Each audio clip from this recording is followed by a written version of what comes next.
until noon to meet with any of you who are interested in seeing more about the RPR or talking about the business proposition. So we'd love to visit with you.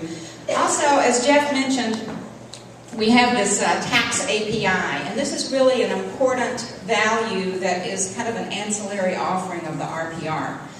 When we licensed the tax data from LPS for use within the RPR, it just seemed reasonable to extend that license to multiple listing services who might also need data for integration with their MLS systems. And so that's what that is.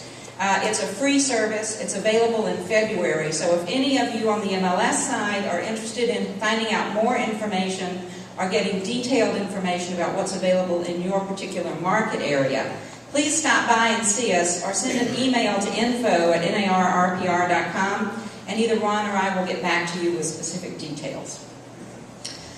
Are we there? We're ready to rock. Okay. Now, what we've done is we've dialed into a demonstration system that was actually built for the demonstration in San Diego at the NAR convention. We licensed data from an MLS in the San Jose, California market area, MLS Listings, Inc. It's one of the largest MLSs out there.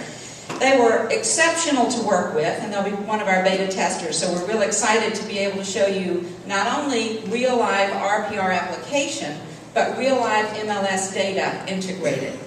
As I mentioned, we're going to do a real quick demonstration, and I'm not going to zero in on every feature and benefit. There are things that you'll see up here that I'm not going to talk about in the interest of time. Things like Q-score, the very important social networking component of RPR that Jeff mentioned that's just huge and incredibly valuable.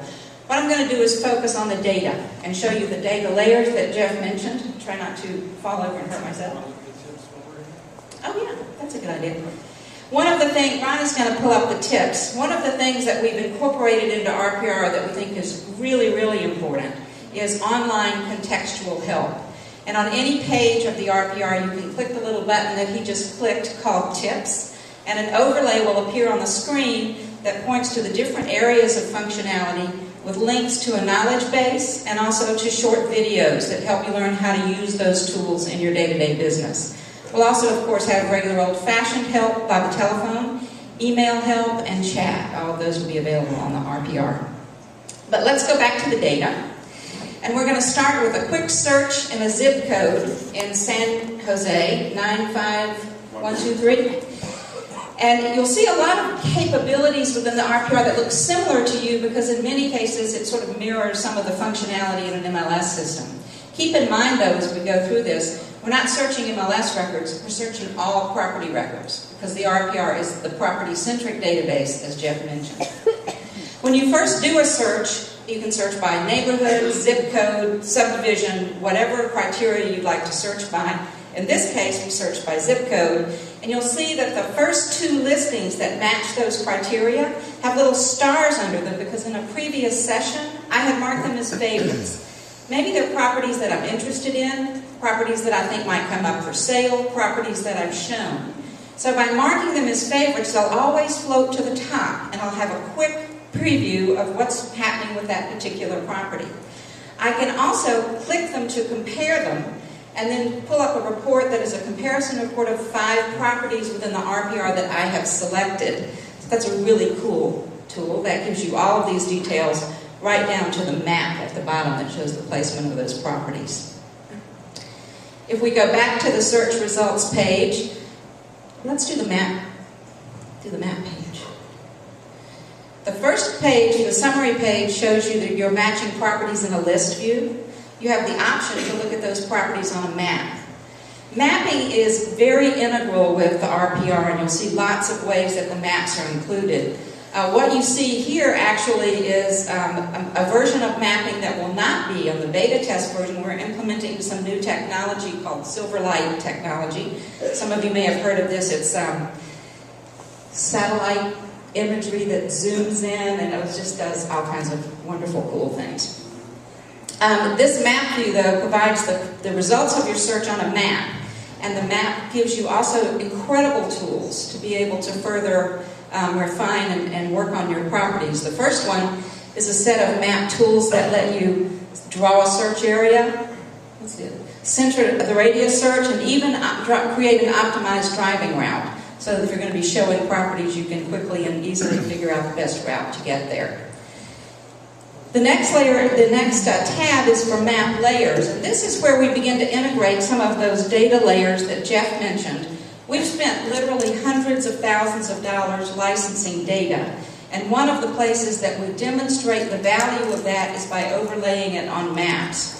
Are any of you familiar with the site to do business? Any commercial realtors here? This is a database that the commercial realtors use. The data is called Tapestry data. And it's incredibly high-value information about psychographic and demographics that take you down to the purchase level of people in a neighborhood. This is the kind of data that retailers use, for example, to determine where they want to put in a retail store. It helps a baby store decide whether to carry more Pampers or more Huggies, because they know from this kind of data what people buy in that marketplace. It's incredibly valuable to help you become better experts about your local markets. And all of this information is going to be incorporated in the RPR and will be available not only in maps and tools and charts and graphs, but also overlays on the maps. So if we go, let's go now to a particular property, and let me take you through how we display the data and what the tool sets are in a particular property. Where are we going? Snowport. Yep. And you know, I do have some friends here, and they now realize I've made a career out of browsing the internet. And it's really what I do. Go right ahead. Okay. All right. We've pulled up a particular property, and there are basically 4 pages of information about every property in the RPR. The first page is a summary page, and this is where you see a presentation of information that we've aggregated from various sources and displayed in a very concise and specific format. The top of the page includes an automated valuation, in this case also the list price because the property is for sale, some information from the multiple listing service, this very cool map that allows you to zoom in, drag and drop, recenter the subject property, and then also do overlays of some of that data that I mentioned from both the Tapestry data and other data sets that are set up as thematic maps. This is a good example of a housing density overlay, and that just basically shows you, if you look at the legend below the map, the green areas are more open space, the blue areas are more densely populated, so you can see exactly what's happening around that property. Some of the data layers that we've incorporated that weren't on Jeff's list are things like environmental information, flight paths, what's another one? Public transportation, those kinds of things. The rest of the information on the page, in the center there is the photographs and the internet remarks from the multiple listing service. As I said, this property is listed, and a big part of what we're trying to do with the multiple listing services is integrate the data in a way that makes really good sense for the agents and the brokers who will be using it. Obviously, a critical component of the data is the property's listing status, price, photos, and so on. We then begin to present, in the next